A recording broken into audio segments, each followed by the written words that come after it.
જય હિન્દ, જય ભારત મિત્રો. હું છું કિશન મીઠાપરા. આપની ચેનલ મારો સમય મારું પુસ્તકમાં આપ સર્વેનું હાર્દિક સ્વાગત કરું છું. આજે તારીખ 6/8/2025 રોજ કોન્સ્ટેબલના માર્ક જાહેર થયા છે મિત્રો. બરોબર. હવે આ જે માર્ક જાહેર થયા છે અને તમે જે તમારું રિઝલ્ટ બનાવીને બેઠા હતા, હવે આ જે માર્ક જાહેર થયા છે એ જ ફાઇનલ છે. તમારું રિઝલ્ટ તમે બનાવીને બેઠા હતા એ ખોટું. બરોબર. આજે જે આવ્યા છે એ ફાઇનલ તમારા માર્ક્સ. તમે પાસ છો કે ફેલ છો એ નક્કી કરે છે. બરોબર. બાકી જે પાસ થયા છે એમનું હજુ મેરિટ નથી બન્યું, એ ધ્યાન રાખજો. એટલે તમે ઉતાવળા ના થઈ જતા કે સારું મારો તો 100 ની ઉપર થાય છે, મારું મેરિટમાં શું થશે ને આમ તેમ કોઈ વિચારવાની જરૂર નથી. બરોબર. એટલે મેરિટ હજુ આવવાનું બાકી છે. આ તો ખાલી માર્ક્સ જાહેર થયા છે અને આ ફાઇનલ માર્ક્સ છે. બરોબર. તમે જે તમારે 130 કે 125 કે 90 કોક વિચારીને બેસી રહ્યા હતા એ નથી. આજે જે તમે રિઝલ્ટ જોયું એ જ ફાઇનલ છે. બરોબર. ચાલો હવે આપણે આગળ વધીએ થોડા. હવે એમાં એવું છે મિત્રો કે કોઈને સમજો કે પાર્ટ એ માં 36 થયા અને પાર્ટ બી માં 49 થયા. બરોબર. ટોટલ થયા 85. પણ આ વિદ્યાર્થી શું કહેવાય? આમાંય પાસ, આમાંય પાસ, બેમાં પાસ. એટલે મતલબ કે આ વિદ્યાર્થી પાસ કહેવાય. આ તમને ખબર છે, આ સત્ય છે ને આ વાસ્તવિકતા છે. બરોબર. પણ આ વિદ્યાર્થીને 85 થાય છે, 85, તો આને હિંમત હારવાની જરૂર નથી કે મારે 85 થાય છે હું મેરિટમાં નહીં આવું. ના મિત્રો, આવું ના વિચારતા. ચાલો એના માટે એક ઉદાહરણ આપું છું. જે 85 90 વાળા છે ને 100 ની અંદર, એ લોકોને હિંમત આપવા માટે બતાવું છું. જોજો હો. કોઈને અહીંયા 30 છે, અહીંયા 85 છે. કેટલા થયા મિત્રો? 115. પણ આ વિદ્યાર્થી શું ગણાય? સરકારના નિયમ મુજબ ફેલ. શું ગણાય?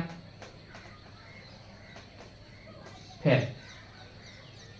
તો આ વિદ્યાર્થી સારો કે આ વિદ્યાર્થી સારો? બધા કહે છે સર આ સારા, 85 આ સારા.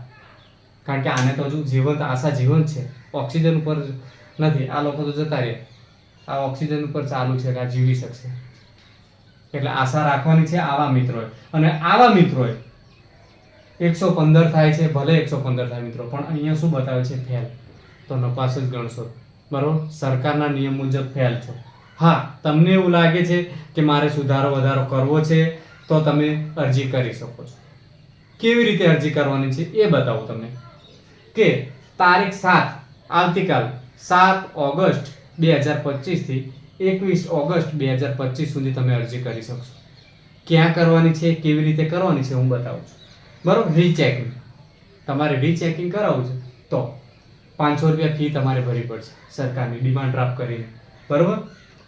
તો એના માટે તમારે શું શું સાથે બિડાણ જોશે? એ તમારા કોલ લેટરની ઝેરોક્સ, મુખ્ય એ જોશે, મોબાઈલ નંબર, તમારી આધાર કાર્ડની ઝેરોક્સ. આટલી વસ્તુ તમારે રેડી કરવાની છે. અંદર જે બીજી વસ્તુ માગે સાથે એ પણ એડ કરવાની જ છે તમારે. બરોબર. હવે કેવી રીતે? અરજી તો થઈ ગઈ, પણ શું કરવાનું? તો અરજી તમે મોટા ભાગે અત્યારે રૂબરૂમાં કરજો. કોઈ કુરિયર દ્વારા ના કરતા. કુરિયર દ્વારા કરશો તો ક્યારે પહોંચે, શું થાય, ક્યાંક સલવાઈ જાય, એવું બધું પ્રોબ્લેમ થઈ શકે છે. અત્યારે દિવસો ઓછા છે એટલે રૂબરૂમાં ભલે હજુ 500 રૂપિયા બીજો ખર્ચો થાય તમારો કે 1000 રૂપિયા ખર્ચો થશે, તો એટલો ખર્ચો કરવાની જવાબદારી તમારી હવે બને છે. લાસ્ટમાં તમને એવું લાગે છે કે મારે 2 માર્ક્સનો સુધારો થાય એવો છે તો તમે રૂબરૂમાં જઈને અરજી કરાવી શકો છો રીચેકિંગની. બરોબર. અને ક્યાં જવાનું છે એ પહેલા કહી દઉં કે સેક્ટર નંબર 9, બંગલા નંબર 12, સરિતા ઉદ્યાનની પાસે, ગાંધીનગર.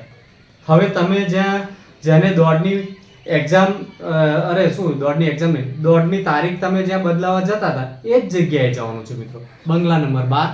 અને જેવા તમે બસ સ્ટેન્ડ ઉતરો છો, બસ સ્ટેન્ડથી ફક્ત 10 મિનિટનો રસ્તો, 1.5 થી 2 કિલોમીટર થાય છે. તમે ચાલીને પણ જઈ શકો છો, રિક્ષા બાંધીને પણ જઈ શકો છો. બરોબર. એટલે એ જ બંગલાએ તમારે જવાનું છે અને ત્યાં જઈને તમારે રૂબરૂમાં અરજી તમારી આપવાની છે. જે ડોક્યુમેન્ટ સાથે માંગ્યા બીડીને આપવાની છે. બરોબર. એટલે ખાસ ધ્યાન રાખજો. આટલી વસ્તુ મેં તમને કીધી. હવે બીજી વસ્તુ હું તમને કહેવા માંગુ છું કે જે લોકો પાસ થયા છે, 100 ની ઉપર થયા છે, એ લોકો આજે ખુશ હશે. અને જેને આવી રીતે થયા છે 115 120 પણ ફેલ છે, એ દુઃખી હશે આજે. મને ખબર છે એ વેદના. બરોબર. કે શું દિલમાં દુખે છે એ મને ખબર છે મિત્રો. તો તમારે હિંમત હારવાની કોઈ. તો મિત્રો મારે અગત્યની વાત કરવાની છે કે જે લોકો પાસ થયા છે એ બહુ ખુશ હશે અને જે લોકો નપાસ થયા છે, ફેલ થયા છે, એ અત્યારે દુઃખી છે. તમારી શું વેદના છે મને ખબર છે મિત્રો, કારણ કે એ પોઝિશનમાં તમે ગુજરી ગયેલા છીએ. બરોબર? તો જે લોકો ફેલ થયા છે એમને બહુ દુઃખ લગાડવાની જરૂર નથી, કારણ કે સપ્ટેમ્બર મહિનામાં એક નવી ભરતી તરત આવવાની છે. તો તૈયારી શરૂ કરી દો મિત્રો. તમારી શું ભૂલ હતી, ક્યાં ખામી હતી, કેવી ખામી હતી, એ બધું શોધીને તૈયાર કરો. બરોબર? અને આજથી કે કાલથી શરૂઆત કરી દો. આજે તમે દુઃખી છો તો આજે ના વાંચી શકો તો કંઈ વાંધો નહીં, પણ કાલથી એક નવા દ્રઢ નિર્ણય સાથે બેસી જાઓ કે મારે ખાખી મેળવવી જ છે, મારે સરકારી નોકરી લેવી જ છે, તો જ. અને મન મક્કમ હોવું જોઈએ તમારું. બરોબર મિત્રો? બાકી તમારી દાનત હશે તો તમને સફળતા જરૂર મળશે. આજે તમારી ફેમિલી દુઃખી હશે, તમારા પરિવારમાંથી ઘણા માણસોને દુઃખ લાગ્યું હશે, તો તમે તમારી હિંમત બનો. તમે હિંમત આપો. આજે તમારી હિંમત સિવાય તમારી પોતે જ હિંમત છો તમે. કોઈ તમને હિંમત નહીં આપે. બરોબર? પોતે જ હિંમત રાખવાની છે અને મહેનત શરૂઆત કરી દો મિત્રો. નવી ભરતી માટે નવી તૈયારી શરૂ કરી દો. અને બીજી ખાસ વાત કે જે લોકો પાસ થયા છે, તો તમારી આજુબાજુમાં જે છોકરાઓ, જે વિદ્યાર્થીઓ ફેલ થયા હોય એમને માહિતી આપો, પ્રોત્સાહન આપો, એમને હિંમત આપો કે મેં આવી રીતે તૈયારી કરી હતી, હું આવી રીતે દોડ્યો હતો, આટલા કલાક વાંચ્યું હતું, આ પુસ્તકો વાંચ્યા હતા, આટલું કર્યું હતું, આવી રીતે લખ્યું હતું. એ બધું તૈયારી તમે અડધો કલાક કે કલાક બગાડો. કારણ કે જે દુઃખી છે એના પર શું વીતે છે તમને પણ ખબર હશે મિત્રો. જે લોકો પાસ થયા છે એ કદાચ અગાઉની પરીક્ષામાં ફેલ પણ થયા છે, એ વખતે એમને દુઃખ સહન કર્યું છે. બરોબર? તો જે ફેલ વિદ્યાર્થી થયા છે બસ એમને હિંમત આપો. અને જે આવા વિદ્યાર્થી છે 85-90 વાળા, એમને હિંમત હારવાની જરૂર નથી. હજુ કહું છું કે હિંમત ના હારતા. 1% ચાન્સ છે તો હજુ લડો. શું જાય છે? લડો ને. બાકી રિઝલ્ટ તો જે ફાઇનલ આવવાનું છે તો આવશે જ. 1% ચાન્સ તમને મળે ને મિત્રો તો પણ લડવાનું છે. તમારી હિંમત નથી હારવાની. તમને એવું કદાચ થતું હોય કે આ 85માં શું અમને હિંમત આપે છે, ઘણા વિદ્યાર્થીઓ કમેન્ટ પણ કરશે ગુસ્સો ભરાયેલા, તો મિત્રો એ ગુસ્સો તમે અમારી ચેનલમાં કમેન્ટ કરીને ના કાઢશો. એ ગુસ્સો તમે પાસ થઈને બતાવો. એ ગુસ્સો સંગ્રહ કરી રાખો, મહેનત ઉપર બતાવો કે તમે ક્યાં ફેલ થયા છો, તમારી ભૂલ શું થઈ હતી, તમે ટીક કેવી રીતે કરીને આવતા રહે. બરોબર? બાકી 50-60 માર્ક અઘરું હતું, એ તો બધા આખા ગામ માટે અઘરું હતું. સમજ્યા? તો તમે પાસ નથી થયા તો પાસ થવા માટે મહેનત પાછી તૈયારી શરૂ કરી દો. બાકી આડી અવળી કમેન્ટો કરવામાં, કોઈ સારી એવી એકેડમી વાળા વિડીયો બનાવે છે કે આટલું મેરિટ જશે, આમ મેરિટ જશે, કમેન્ટ કરે છે. છોકરાઓ, વિદ્યાર્થીઓ ખરાબ કમેન્ટ કરે છે. તો એવી કમેન્ટ ઉપર મિત્રો તમે ખોટો ટાઈમ ના બગાડશો.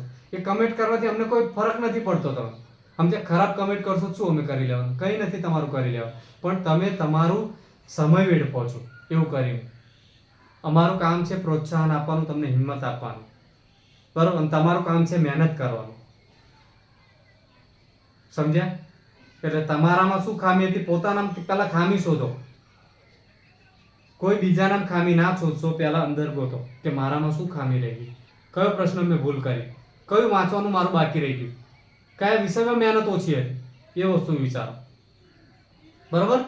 અને જેને રીચેકિંગ કરાવવાનું છે એ વહેલાસર કરાવી દેજો. 21 તારીખે ના જતા, લાસ્ટ તારીખમાં ના જતા, કાલથી તૈયારી કરી નાખો. અને તમારો જો ચાન્સ અહીંયા બે ઘટતા હોય તો કદાચ થઈ જાય તો આવી જાય મિત્રો. બરોબર? એટલે 21 તારીખ આવવાની રાહ ના જોતા, કાલ જઈશ, પરમ દિવસે, કોઈ ટાઢક ના કરતા. બરોબર? તો આ વિડીયો અહીંયા જ આપણે સમાપ્ત કરીશું. જે લોકો પાસ થયા છે એમને કોંગ્રેચ્યુલેશન એડવાન્સમાં, અને જે લોકો ફેલ થયા છે એમને મારા તરફથી હું હિંમત આપું છું કે તમે હિંમત રાખજો, હિંમત હારશો નહીં. સફળતા તમારી રાહ જોવે છે. બસ ભગવાને તમારા માટે કંઈક સારું વિચાર્યું છે. તમને આમાં ફેલ કર્યા છે તો કંઈક વિચાર્યું છે સારું. બરોબર? બસ એવી હિંમત રાખીને તમે તમારા પરિવારને પણ હિંમત આપો એવી ભગવાનને પ્રાર્થના કરું છું. બરોબર? અને જે પાસ થયા છે એમને ખૂબ ખૂબ અભિનંદન મિત્રો. તમારી મહેનત રંગ લાવી છે. કોંગ્રેચ્યુલેશન, એડવાન્સમાં કોંગ્રેચ્યુલેશન. જય હિન્દ, જય ભારત.